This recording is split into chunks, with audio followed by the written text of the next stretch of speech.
بسم الله والصلاة والسلام على رسول الله. اليوم جيتكم بوصفة اللوبيا الحمراء على طريقتي.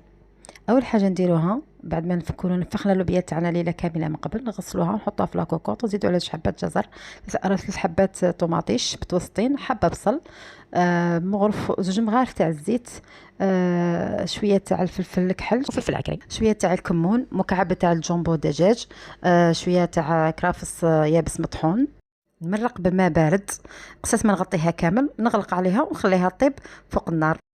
كي طيب نجبد الخضره تاعي اللي كنت مخليتها حبات، هذوك نقبض نرحيهم بالبغا ميكسور، ومن بعد نعاود نرجعهم يطبخوا مع اللوبيا تاعي.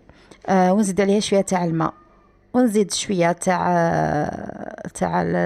مغرف تاع الكمون، ونزيد معها زوج فصوص ثوم مسكرفتجين، نزيد معاها شويه ملح، قصص ما تجيني ديك هي في الملح، وخليها تطبخ حتى تعقد لي.